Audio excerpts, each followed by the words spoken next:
Thanks to this new technology supported by Gates, diesel trucks can use renewable energy. The diesel big rig is starting to move into the carbon-free future. Electric semi-trucks are already beginning to make deliveries around the country. But although they can work well for short trips, and Volvo's newest electric semi will be able to travel up to 275 miles before charging, they still aren't yet a viable alternative or the trucks that have to cross the country, which is how so much freight is moved. That's why one startup is working on technology that can be put in use now. It tweaks diesel engines so they can use 100% renewable fuel, with no change in how the trucks run, rather than trying to design an entirely new engine from the ground up. We said, okay, what is the minimum subset of parts and components we could swap inside this engine to make it fundamentally fuel agnostic and to switch to something cleaner, says BJ Johnson, CEO of the startup called ClearFlame Engine Technologies, which recently raised $17 million from investors including Bill Gates founded Breakthrough Energy Ventures. Ethanol, which is typically made from corn, still has a carbon footprint, including the climate impact of fertilizer used to grow the crop. But current life cycle data suggests that pure ethanol emits around 45 to 50% less greenhouse gases than diesel. And because the electric grid is still shifting to renewable electricity, the startup claims that a truck running on 100% ethanol is actually cleaner at the moment than an electric truck. The technology insulates a diesel engine so it can run at a higher temperature, and alternative fuels like ethanol can ignite in the same way that diesel would.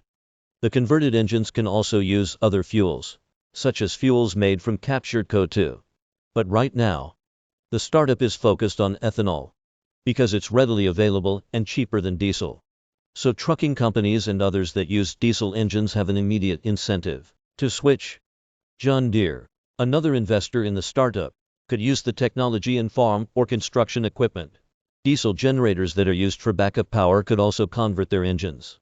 While electric vehicles already make sense for some applications, including passenger cars and trucks, school buses, and, say, postal delivery trucks, ClearFlame hopes to tackle vehicles that can't transition as easily.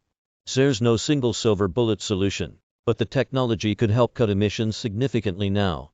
By one estimate, even as EVs become more popular, only 25% of new heavy-duty trucks will be zero emissions more than a decade from now.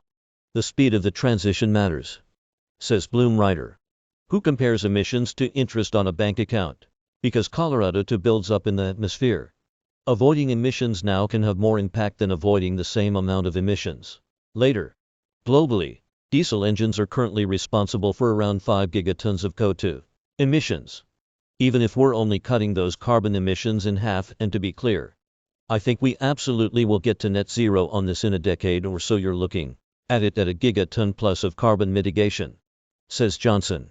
ClearFlame will start testing the technology with customers later this year, while working with suppliers to make parts as quickly as possible. After EPA emissions testing, it could be on the market in 2023.